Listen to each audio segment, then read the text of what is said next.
उम्र बढ़ने पर इंसान का शरीर तो कमजोर हो ही जाता है, कई तरह की बीमारियां भी घेर लेती हैं। 28 साल के हो चुके रामकिशन वर्मा के साथ भी कुछ ऐसा ही था। हालांकि देखने में वह ठीक ठाक लगते थे, लेकिन अंदर से वह कई तरह की बीमारियों से घिरे थे। वह शास्त्री नगर के नीमढ़ी गांव स्थित अपने घर में अपनी 50 साल की बेटी राजबती के साथ रहते थे। उसी मकान में उनके बेटे अजीत और विजय अपनी ज्वेलरी शॉप चलाते थे, लेकिन इन दोनों बेटों से उनका कुछ लेना देना नहीं था। इसकी वजह यह थी कि उनका उनसे संपत्ति को लेकर विवाद चल रहा था। उनका छोटा बेटा अरविंद, जो उत्तरी पश्चिमी दिल्ली के सरस्वती विहार में रहता था, वहीं उनकी देखभाल के लिए रोज आता था। अरविंद सुबह ही पिता के पास पहुंच जाता और दिन भर उनकी देखभाल करता था। शाम 6-7 बजे वह घर लौट जाता था। कई सालों से उसका यही नियम बना हुआ था। एक दिन अरविंद सुबह करीब 9:30 बजे नीमढ़ी गांव स्थित पिता के घर पहुंचा। वह जब भी आता था, घर का मुख्य दरवाजा अंदर से बंद मिलता था। दरवाजा खटखटाने के बाद बहन राजबती कुंडी खोलती थी। 28 जनवरी को भी उसने दरवाजा खटखटाया। 5 मिनट तक कुंडी नहीं खुली तो उसने दोबारा दरवाजा खटखटाया। दोबारा भी कुंडी नहीं खुली और न ही अंदर से कोई आवाज आई, तो वह सोचने लगा कि पता नहीं क्या बात है जो अभी तक दरवाजा नहीं खुला। उसने आवाज देते हुए दरवाजे को धक्का दिया तो वह खुल गया। वह जैसे ही गैलरी में पहुंचा, उसे किचन के सामने राजबती औंधे मुंह पड़ी दिखाई दी। बहन को उस हालत में देखकर वह घबरा गया। दौड़कर उसने बहन को सीधा किया तो शरीर अखड़ा एवं ठंडा था। नाक और मुंह से थोड़ा खून भी निकला हुआ था जो सूख चुका था। बहन की हालत देखकर वह सहम उठा। उसे पिता की चिंता हुई तो आवाज देते हुए वह सामने वाले कमरे में गया। वहां टीवी चल रहा था और उसके पिता, जो लुंगी बांधे रहते थे, वह बेड पर पड़ी थी। इसके बाद वह सामने वाले कमरे में गया तो वहां पिता रजाई में लिपटे हुए मिले। रजाई हटाई तो उनका शरीर भी ठंडा और अखड़ा हुआ था। उन्हें पेशाब की जो नली लगी हुई थी वह जैसी की तैसी लगी थी। बहन और पिता की हालत देखकर अरविंद चीखता हुआ बाहर आया और सभी को यह बात बताई। इसके बाद उसने यह सूचना दिल्ली पुलिस के कंट्रोल रूम को दे दी। नीमढ़ी गांव के नजदीक मुख्य रोड पर स्थित पेट्रोल पंप के पास अक्सर पुलिस कंट्रोल रूम की वैन खड़ी रहती है। 100 नंबर पर कॉल होते ही वैन नीमढ़ी गांव पहुंच गई और रामकिशन तथा उनकी बेटी राजबती को जिला अस्पताल ले गई, जहां डॉक्टरों ने दोनों को मृत घोषित कर दिया। यह क्षेत्र उत्तरी दिल्ली के थाना सराय रोहिल्ला के अंतर्गत आता था, इसलिए पुलिस कंट्रोल रूम से यह सूचना थाना सराय रोहिल्ला को दे दी गई। रामकिशन और उनके बेटों को थाना सराय रोहिल्ला के ज्यादातर पुलिसकर्मी जानते थे। इसकी वजह यह थी कि रामकिशन और उनके बेटे आए दिन झगड़े की शिकायतें लेकर वहां आते रहते थे। प्रॉपर्टी को लेकर काफी समय से झगड़ा चल रहा था। इसीलिए सूचना पाकर कार्यवाहक थाना प्रभारी साहिब सिंह, एसआई आलोक कुमार राजन, कांस्टेबल यशपाल को लेकर नीमढ़ी गांव पहुंच गए। वहां से पता चला कि पुलिस कंट्रोल रूम की वैन रामकिशन और राजबती को हिंदूराव अस्पताल ले गई है, तो कांस्टेबल यशपाल को घटनास्थल पर छोड़कर साहिब सिंह लाखडा और एसआई आलोक कुमार हिंदूराव अस्पताल जा पहुंचे। साहिब सिंह ने वहां मौजूद मृतक रामकिशन के बेटे अरविंद से बात करने के बाद इस घटना की जानकारी एसीपी मनोज कुमार मीणा और डीसीपी मधुर वर्मा को दे दी। दो हत्याओं की बात थी, इसीलिए डीसीपी मधुर वर्मा, डीसीपी द्वितीय असलम खां, एसीपी मनोज कुमार मीणा भी घटनास्थल का दौरा करने के बाद हिंदूराव अस्पताल पहुंच गए। सूचना पाकर रामकिशन के अन्य दोनों बेटे विजय वर्मा और अजीत वर्मा, जिनसे उनका झगड़ा चल रहा था, वे भी अस्पताल पहुंच गए थे। उन्होंने भी अपने पिता और बहन की हत्या पर दुख जताया। पिता और बहन की हत्या हुई थी, इसलिए दुख होना स्वाभाविक था। पुलिस ने इन दोनों भाइयों से भी बात की। उन्होंने बताया कि जिस मकान में पिता और बहन की हत्या हुई है, उनका वह मकान मेन बाजार में है। उसी मकान में 2 दुकानें बनी हैं, जिनमें वे महालक्ष्मी ज्वेलर्स के नाम से ज्वेलरी का धंधा करते हैं।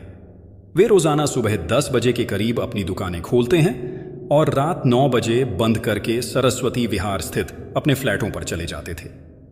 आज जब वे अपनी दुकानों पर आए तो उन्हें पिता और बहन की हत्या की खबर मिली। जब उन्हें पता चला कि दोनों को हिंदूराव अस्पताल ले जाया गया है तो वे वहां आ गए। आप दोनों बता सकते हैं कि इनकी हत्या किसने की होगी? साहिब सिंह ने पूछा। पता नहीं सर, ये किसने किया है, इस बारे में हम किसी का नाम भी तो नहीं ले सकते, लेकिन इतना जरूर बता सकते हैं कि कल रात 9 बजे के करीब जब हम दुकान बंद करके अपने घर के लिए निकले थे, तब दोनों ठीक ठाक थे, अजीत वर्मा ने कहा। अजीत और विजय से बात करने के बाद साहिब सिंह घटनास्थल पर आए। घटनास्थल के निरीक्षण में उन्होंने पाया कि घर का सारा सामान अपनी अपनी जगह पर रखा है। इससे साफ था कि ये हत्याएं लूट की वजह से नहीं की गई थीं। उसी मकान के एक हिस्से में विजय और अजीत की ज्वेलरी की दुकानें थीं। हथियारों को यदि लूटपाट करनी होती तो वे ताला तोड़कर दुकानों का सामान ले जा सकते थे, लेकिन दुकानों के ताले बंद थे। अब सवाल यह था कि ये हत्याएं क्यों और किसने की। थाने पहुंचकर अरविंद ने पुलिस को बताया कि उसके पिता और बहन की हत्या उसके बड़े भाइयों अजीत वर्मा और विजय वर्मा ने उनकी संपत्ति हथियाने के लिए की है। संपत्ति को लेकर बाप बेटों के बीच आए दिन झगड़ा होने की जानकारी पुलिस को थी ही, इसलिए जब अरविंद ने अपने दोनों सगे भाइयों पर हत्या का शक जताया तो पुलिस ने उसकी शिकायत पर अजीत वर्मा और विजय वर्मा के खिलाफ हत्या का मुकदमा दर्ज कर इस बात की जानकारी डीसीपी को दे दी। डीसीपी मधुर वर्मा ने हत्या के इस मामले को सुलझाने के लिए एसीपी मनोज कुमार मीणा के नेतृत्व में एक पुलिस टीम गठित की, जिसमें इंस्पेक्टर साहिब सिन्हा, एसआई आलोक कुमार राजन, राजीव कुमार, कांस्टेबल यशपाल, ताराचंद को शामिल किया गया। जिन दोनों भाइयों के खिलाफ मुकदमा दर्ज था वे बाड़ा हिंदू राव अस्पताल में थे। पुलिस टीम दोनों भाइयों अजीत वर्मा और विजय वर्मा को वहां से थाने ले आई। थाने में पूछताछ में दोनों भाइयों ने कहा कि प्रॉपर्टी को लेकर पिता से उनका विवाद जरूर चल रहा था, लेकिन हत्या करने जैसी बात वे सोच भी नहीं सकते। अपने समय पर वे दुकानें बंद करके स्कूटी से सरस्वती विहार चले गए थे। उनका कहना था कि उनके छोटे भाई अरविंद को पिताजी बहुत ज्यादा चाहते थे, क्योंकि घर में वह सबसे छोटा था। ज्यादा लाड़ प्यार की वजह से वह बिगड़ गया था। कोई काम धंधा भी नहीं करता था। कहीं ऐसा तो नहीं कि पैसे की जरूरत पड़ने पर उसने पिताजी से पैसे मांगे हों और पिताजी ने मना कर दिया हो तो उसी ने गुस्से में उन्हें मार दिया हो। राजबाती ने उसे देख लिया हो तो उसने उसकी भी हत्या कर दी हो। अजीत वर्मा और विजय वर्मा ने पुलिस को जो बताया था वह सच भी हो सकता था, इसलिए सच्चाई जानने के लिए पुलिस ने अरविंद वर्मा को भी थाने बुला लिया। पड़ोसियों और दुकानदारों को जब पता चला कि जिन लोगों की हत्या हुई है पुलिस उन्हीं के घर वालों को संदिग्ध मानकर पूछताछ कर रही है, तो उन्हें यह बात बुरी लगी। दुकानें बंद करके सभी इकट्ठा हुए और कहने लगे कि पुलिस इस मामले को गंभीरता से न लेकर घर वालों को ही परेशान कर रही है। इस बात से नाराज होकर सभी पुलिस के खिलाफ नारेबाजी करने लगे। एसीपी मनोज कुमार मीणा और अन्य अधिकारियों ने भीड़ को समझाया और विश्वास दिलाया कि उन्हें कातिलों का सुराग मिल चुका है, इसलिए कातिल जल्द ही पुलिस की गिरफ्त में होंगे।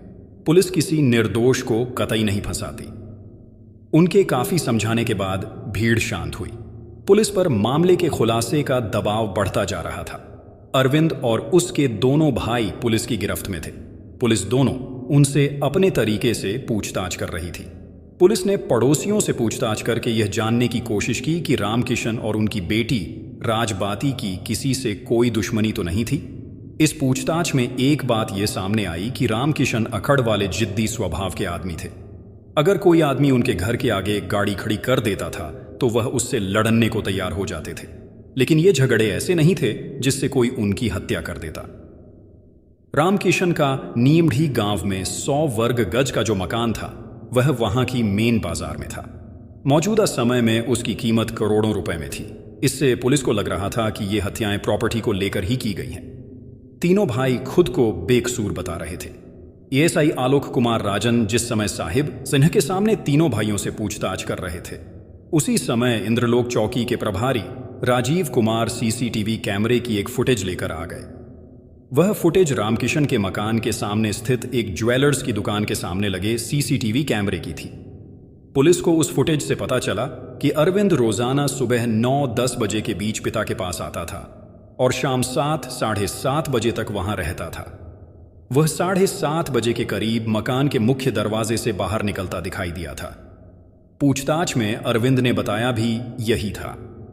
उसी फुटेज में 8:30 बजे के करीब एक युवक रामकिशन के मकान के मुख्य दरवाजे से तेजी से निकलता दिखाई दिया। HD क्वालिटी के सीसीटीवी कैमरे की फुटेज में वह युवक साफ तौर पर घबराया हुआ दिख रहा था। उसके निकलने के कुछ देर बाद 2 लोग तेजी से उसी दरवाजे से निकले। वे दोनों हेलमेट लगाए हुए थे। पुलिस ने वह फुटेज अरविंद को दिखाई तो उसने उन लोगों को पहचान कर बताया कि हेलमेट लगाकर निकलने वाले उसके बड़े भाई अजीत और विजय हैं। उनसे पहले जो युवक भागता हुआ निकला था वह विजय का बेटा विकास है। अरविंद ने बताया कि विकास कभी कभी वहां आता था। घर से निकलते समय इतना घबराया हुआ क्यों था, यह बात उसकी समझ में नहीं आई। उस दिन अजीत और विजय घर के अंदर से हेलमेट लगाकर निकले थे, जबकि इसके पहले वे अपना हेलमेट हाथ में लेकर निकलते थे और स्कूटी पर बैठने के बाद हेलमेट लगाते थे। पुलिस ने वह फुटेज अजीत और विजय को दिखाई तो उन्होंने यह तो माना कि हेलमेट लगाए हुए वही घर से निकले थे, लेकिन उस दिन वे घर के अंदर से हेलमेट लगाकर क्यों निकले, इस बात का वे कोई उचित जवाब नहीं दे सके। पूछताछ के लिए पुलिस विजय के बेटे विकास को थाने ले आई। विकास को अलग ले जाकर जब उससे इस दोहरे हत्याकांड के बारे में सख्ती से पूछताछ की गई तो उसने सारी सच्चाई पुलिस को बात दी। उसने बताया कि उसी ने अपने पिता और चाचा के साथ मिलकर दादा और बुआ की हत्या की थी। बेटों द्वारा बाप और बहन के कत्ल की बात सुनकर पुलिस हैरान रह गई, क्योंकि एक बाप ने जिस तरह जी-जान लगाकर अपने बेटों की परवरिश की थी, किसी लायक बनाया था, वही बेटे उनकी जान ले लेंगे, ऐसा किसी ने सोचा भी नहीं था। खैर, केस खुल चुका था। अजीत और विजय, जो अब तक पिता और बहन की हत्या पर आंसू बहा रहे थे और खुद को बेकसूर बता रहे थे, उनकी हकीकत सामने आ चुकी थी। पुलिस ने उन दोनों के सामने विकास से पूछताछ की। उसने उनके सामने भी हत्या का खुलासा कर दिया। अब विजय और अजीत कैसे हत्या से मना कर सकते थे, लिहाजा उन्होंने भी स्वीकार कर लिया कि इस डबल मर्डर को उन्होंने ही अंजाम दिया था। उन्होंने बताया कि पिता और बहन ने उनके सामने ऐसे हालात खड़े कर दिए थे कि उनकी हत्या करने के अलावा उनके पास कोई दूसरा उपाय नहीं था। विकास, विजय और अजीत से पूछताछ के बाद रामकिशन और उनकी बेटी राजबती की हत्या की जो कहानी सामने आई वह इस प्रकार थी। रामकिशन वर्मा मूल रूप से हरियाणा के जिला झज्जर के रहने वाले थे। सन 1950 के आसपास नौकरी की तलाश में वह दिल्ली आए तो सन 1953 में दिल्ली के एक सरकारी प्राइमरी स्कूल में उनकी नौकरी लग गई। इसके बाद वह अपनी पत्नी लक्ष्मी देवी को भी दिल्ली ले आए। रामकिशन की ड्यूटी गुलाबी बाग के स्कूल में थी, इसलिए उन्होंने वहीं नीमढ़ी गांव में किराए का कमरा ले लिया। हंसी खुशी के साथ उनका समय बीत रहा था। वह एक एक कर 4 बेटों आजाद, अजीत, विजय, अरविंद और 4 बेटियों सावित्री, सरला, राजबाती और चंद्रकला के पिता बने। रामकिशन के पिता हरलाल गांव में रहते थे। वह रामकिशन के लिए अनाज वगैरह भेजते रहते थे। घर से सहयोग मिलने की वजह से रामकिशन को किसी तरह की कोई परेशानी नहीं होती थी। उसी दौरान उनके पिता ने नीमढ़ी गांव में उनके लिए 100 वर्ग गज का एक प्लॉट खरीद लिया था। वह प्लॉट गांव की मुख्य सड़क के किनारे था। हरिकिशन उसी प्लॉट में घर बनवाकर रहने लगे। उन्होंने अपने सभी बच्चों को पढ़ाया लिखाया। बच्चे जैसे जैसे जवान होते गए वह उनकी शादियां करते गए। बड़े बेटे आजाद की युवावस्था में ही मौत हो गई थी। उसके बाद उनके 3 बेटे रह गए थे। रामकिशन ने उत्तरी पश्चिमी दिल्ली के सरस्वती विहार में एक 3 मंजिला मकान बनाकर एक एक फ्लोर अपने तीनों बेटों को रहने के लिए दे दिया था, जिसमें वे अपने अपने परिवारों के साथ रहते थे। उनका नीमढ़ी गांव में जो मकान था उसमें अजीत और विजय ने अलग अलग 2 दुकानें बना ली थीं, जिनमें वे सोने चांदी की ज्वेलरी का धंधा करते थे। हर माँ बाप के लिए उस समय एक बड़ी समस्या खड़ी हो जाती है जब उनकी बेटी शादीशुदा होने के बावजूद अपने मायके में आकर रहने लगते हैं। राजबती की यही समस्या थी, जिसकी वजह से रामकिशन काफी परेशान रहते थे। हरिकिशन सन 1988 में नौकरी से रिटायर हो चुके थे। दरअसल उन्होंने राजबती की शादी फरीदाबाद में कर दी थी। शादी के बाद हर औरत की ख्वाहिश मां बनने की होती है। शादी के कई सालों बाद भी जब वह मां नहीं बनी तो वह मानसिक तनाव में रहने लगी, क्योंकि ससुराल में सभी उसे ताने देने लगे थे। हालात यहां तक पहुंच गए कि पति ने उसे तलाक दे दिया। तलाक के बाद राजबती पिता के पास आ गई। जवान बेटी किस तरह अपनी जिंदगी काटेगी, इस बात की चिंता रामकिशन और उनकी पत्नी लक्ष्मी देवी को परेशान करती थी। दोनों एक बार बेटी का घर फिर से बसाने की कोशिश की और दिल्ली में ही एक आदमी से उसकी शादी कर दी। बेटी का घर फिर से बस गया तो वे निश्चिंत हो गए। सभी बच्चे अपनी अपनी घर गृहस्थी में खुश थे, इसलिए उन्हें किसी भी तरह की कोई चिंता नहीं थी। लेकिन उनकी यह चिंता ज्यादा दिनों तक कायम नहीं रह सकी। बेटी राजबाती की उन्होंने जो दूसरी शादी की थी उससे भी उसकी जिंदगी में खुशहाली नहीं आ सकी। वजह वही रही कि यहां भी राजबाती की कोख सूनी रही। वह मां नहीं बनी तो उसकी गृहस्थी में फिर से जहर घुलना शुरू हो गया। ससुराल के और लोगों की बात तो दूर, पति भी बात बात पर ताने देने लगा। रोज रोज की बेइज्जती से राजबती ऊब गई तो एक दिन ससुराल से मायके आ गई। यह सन 2003 की बात है। इसके बाद वह न ससुराल गई और न ही उसका पति उसे बुलाने आया। राजबती ने इसे नियति का खेल मानते हुए हालातों से समझौता कर लिया और पिता के साथ ही रहने लगी। लक्ष्मी देवी राजबती की बहुत चिंता करती थी। इसी चिंता की वजह से वह बीमार रहने लगी और एक दिन चल बसी। रामकिशन वर्मा ने तीनों बेटों को सरस्वती विहार में एक एक फ्लैट दे रखा था। उन्हें अब बेटी राजबती की चिंता थी। उनके न रहने पर बेटे राजबती की देखभाल करेंगे या नहीं, इस बात पर उन्हें संशय था। इसलिए वह नीमढ़ी गांव वाला मकान राजबती को देना चाहते थे, जिससे भविष्य में उसे किसी का मोहताज न रहना पड़े। नीमढ़ी वाले मकान में 2 दुकानों और उनके पीछे वाले 2 कमरों पर विजय और अजीत का कब्जा था। मकान मुख्य बाजार में था, इससे काफी महंगा था। अजीत और विजय को जब पता चला कि उसके पिता यह मकान राजबती के नाम करना चाहते हैं, तो उन्होंने पिता से इस बात का विरोध किया। रामकिशन जिद्दी स्वभाव के थे ही। उन्होंने साफ कह दिया कि यह मकान उनका है, इसलिए वह इसे किसे देते हैं, यह उनकी मर्जी। पिता के इस 2 टूक जवाब से दोनों भाइयों को लगा कि अगर उन्होंने मकान दूसरे के नाम कर दिया तो उनके हाथ से दुकानें निकल जाएंगी, तब वे सड़क पर आ जाएंगे। उन्होंने पिता की बात का जमकर विरोध किया और यहां तक कह दिया कि वे किसी भी हालत में यह घर किसी दूसरे के नाम नहीं करने देंगे। इसी बात को लेकर बाप बेटों के बीच आए दिन झगड़ा होने लगा। इस झगड़े से परिवार 2 हिस्सों में बंट गया। एक तरफ अजीत और विजय थे तो दूसरी तरफ रामकिशन, उनकी बेटी राजबती और बेटा अरविंद। दोनों ही अपनी अपनी जिद पर अड़े थे। रामकिशन ने भी ठान लिया था कि जो औलाद उनकी बात नहीं मान रही, उसे वह अपनी जायदाद से फूटी कौड़ी नहीं देंगे। उन्होंने दोनों बेटों से अपनी दुकानें खाली करने को कह दिया, लेकिन वे दुकानें खाली करने को तैयार नहीं थे। तब रामकिशन ने दिल्ली उच्च न्यायालय की शरण ली। अजीत और विजय ने न्यायालय में अपना पक्ष रखते हुए कहा कि वे रामकिशन वर्मा की जायज औलादें हैं, इसलिए इस पैतृक संपत्ति पर उनका भी अधिकार है। जबकि रामकिशन ने कहा कि यह संपत्ति पैतृक नहीं है, इसे उन्होंने खुद खरीदी है, इसलिए इस संपत्ति पर वे अपना अधिकार नहीं जता सकते। अदालत ने फैसला सुनाया कि जिन दुकानों का अजीत और विजय उपयोग कर रहे हैं, हर महीने वे 1500 रुपए किराए के रूप में रामकिशन को दें। यह बात करीब 9 साल पहले की है। इसी आदेश पर दोनों भाई पिता को निर्धारित धनराशि देते रहे। विजय और अजीत ने अपनी दुकानों के पीछे बने कमरों में चांदी के सिक्के बनाने की मशीनें लगवा ली थीं। बड़े ज्वेलर्स के ऑर्डर पर वे चांदी के सिक्के बनाकर पहुंचाते थे। इससे उनकी आमदनी बढ़ गई थी। राजबती और रामकिशन दुकानों को खाली कराने के उपाय खोजते रहते थे, इसलिए दोनों भाई दुकानों के शटर में ताले हमेशा अंदर से लगाते थे। अंदर से ताले लगाकर वे पीछे की गैलरी से होते हुए घर के मुख्य दरवाजे से निकलते थे। उसी समय राजबाती या रामकिशन उनसे किसी न किसी बात पर झगड़ा कर बैठते थे, जिसकी शिकायत पुलिस कंट्रोल रूम के 100 नंबर पर होती थी। तब पुलिस मौके पर पहुंचकर दोनों पक्षों को समझा बुझाकर शांत कराती थी। जैसे जैसे रामकिशन की उम्र बढ़ती जा रही थी और वह बीमार भी रहने लगे थे, इसलिए उनका छोटा बेटा अरविंद उनकी देखभाल के लिए रोज सुबह उनके पास आ जाता था। दिन भर उनके पास रहता और शाम को सरस्वती विहार स्थित अपने घर चला जाता था। उसका रोज का यही क्रम था। दिवाली या अन्य मौकों पर अजीत और विजय के पास चांदी के सिक्के बनाने के बड़े ऑर्डर आते थे, जिन्हें पूरा करने के लिए वे रात दिन काम करते थे।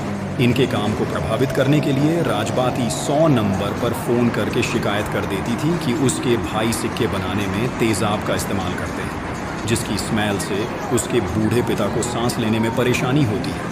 इस शिकायत पर पुलिस आकर उनका काम रुकवा देती थी। काम रुकने पर विजय और अजीत का नुकसान होता। इस तरह के फोन राजबाती अक्सर करती रहती थी। आए दिन के इस तरह के झगड़े से दोनों भाई परेशान रहते थे। एक दिन विजय के हाथ पिता के इसी मकान की एक पर्ची हाथ लग गई। वह पर्ची गांव वजीरपुर के प्रधान द्वारा लिखी गई थी। पहले जब लोग कोई प्लॉट या मकान खरीदते थे, गांव में इसी तरह की पर्चियों पर लिखा पढ़ी हो जाती थी। रामकिशन को भी प्लॉट की इसी तरह की पर्ची कटी थी। वह पर्ची रामकिशन के पिता हरलाल के नाम थी, लेकिन रामकिशन ने उस पर्ची पर अपना नाम लिख दिया था।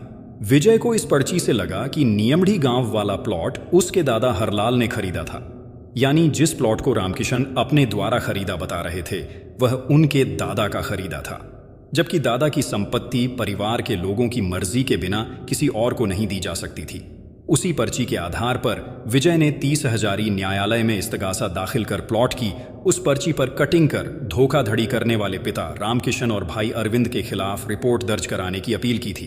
तब तत्कालीन महानगर दंडाधिकारी ज्योति कलेर के आदेश पर उस पर्ची की फोरेंसिक जांच हुई तो यह बात सिद्ध हो गई कि पर्ची पर कटिंग करके रामकिशन का नाम बाद में लिखा गया था।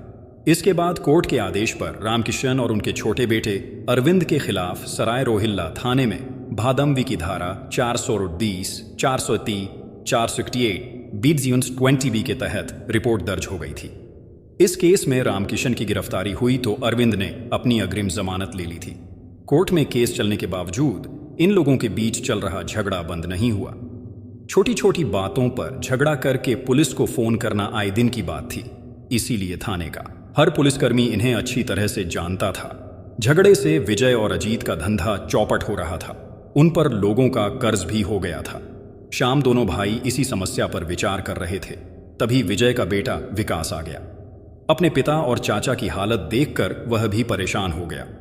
उनकी समझ में नहीं आ रहा था कि इस समस्या का समाधान कैसे निकला जाए। अचानक विकास तैश में आ गया। उसने कहा कि क्यों ना इस समस्या की जड़ रामकिशन और राजबती को ही खत्म कर दिया जाए। उपाय अच्छा था। विजय और अजीत विकास की बात पर सहमत हो गए, लेकिन समस्या यह थी कि यह सब किया कैसे जाए। विकास ने कहा, यह बहुत आसान है। दादा और बुआ को गला दबाकर मार देते हैं, उसके बाद हम लोग निकल चलते हैं। यहां अरविंद चाचा भी आते हैं, वह दिन भर इनके पास रहते हैं। पुलिस जब पूछताछ करेगी तो हम अरविंद का नाम ले लेंगे। इस तरह एक तीर से दो शिकार हो जाएंगे। लालच में आकर तीनों ने रामकिशन और उसकी बेटी राजबाती की हत्या करने की पूरी योजना बना डाली। शाम 7 बजे के बाद जब अरविंद वहां से चला गया तो 8 बजे के करीब उन्होंने अपनी दुकानों के शटर गिराकर अंदर से ताले बंद किए। इसके बाद वे तीनों गैलरी से होते हुए उन कमरों की तरफ गए जहां रामकिशन और राजबाती रहते थे। राजबती उस समय कमरे में बैठी टीवी देख रही थी। विजय उसके कमरे में इस तरह गुस्सा कि राजबाती को उसके आने की भनक तक नहीं लगी। विजय ने उसके पास पहुंचकर पहले एक हाथ से मुंह दबोचा और दूसरे हाथ से उसका गला दबाने लगा। राजबती मजबूत जिस्म की थी। उसने खुद को छुड़ाने की कोशिश की। किसी तरह उसने खुद छुड़ा भी लिया। वह कमरे से निकलकर बाहर के दरवाजे की ओर भागी तो विजय ने उसे पकड़कर गिरा दिया और दोनों हाथों से गला घोंट दिया। अजीत और विकास उस कमरे में गए जिसमें रामकिशन सोते थे। रामकिशन उस समय रजाई ओढ़े सो रहे थे। आते ही विकास ने रामकिशन का मुंह वहां पड़ी धोती से दबाया तो रामकिशन जाग गए। उन्होंने अपना बचाव करते हुए विकास को गाल पर एक चांटा मारा तो विकास की पकड़ ढीली पड़ गई। तभी अजीत ने विकास को हटाकर खुद पिता का मुंह और नाक हाथ से दबा दिया। रामकिशन तड़पने लगे तो विकास ने उनके पैर दबोच लिए। कुछ देर में उनका शरीर ढीला पड़ गया तो उन्होंने उनकी लाश रजाई में लपेट दी। उन्हें उम्मीद थी कि मकान के मुकदमे से जुड़े कागजात घर में रखी सेफ में रखे होंगे, इसलिए वे चाबी तलाशने लगे। राजबती के कमरे में उन्हें एक बैग मिला जिसमें उन्हें अलमारी की चाबी मिल गई। वह चाबी विजय ने अपने पास रख ली। दोनों हत्याएं करने के बाद पहले विकास निकला। वह घबराया हुआ इधर उधर यह देख रहा था कि उसे घर से निकलते कोई देख तो नहीं रहा। इसके कुछ देर बाद सिर पर हेलमेट लगाकर विजय और अजीत निकले। जाते समय वे दरवाजे को भिड़ा गए थे। तीनों ने यही सोचा था कि घर से निकलते हुए उन्हें किसी ने नहीं देखा, लेकिन उनके घर के सामने ज्वेलर्स की दुकान के बाहर उच्च क्वालिटी के लगे सीसीटीवी कैमरे ने देख लिया था। यह शायद उन्हें पता नहीं चला। विकास मेट्रो से तो विजय और अजीत अपनी एक्टिवा से सरस्वती विहार स्थित अपने फ्लैटों पर चले गए थे। तीनों यही सोच रहे थे कि उन पर किसी को शक नहीं होगा, लेकिन उनकी हकीकत कैमरे से सामने आ गई थी। पुलिस ने विजय, अजीत और विकास से पूछताछ कर उन्हें 30 हजारी न्यायालय में महानगर दंडाधिकारी अजय कुमार मलिक के समक्ष पेश कर 2 दिनों के पुलिस रिमांड पर लिया। पुलिस ने सेफ की चाबी व अन्य सबूत इकट्ठे कर उन्हें फिर से उन्हीं की अदालत में पेश किया, जहां से सभी को न्यायिक हिरासत में भेज दिया गया। दोस्तों, हमारी स्टोरी कैसी लगी है कमेंट बॉक्स में बताएं और हमारे चैनल को लाइक और सब्सक्राइब करें। जय हिंद।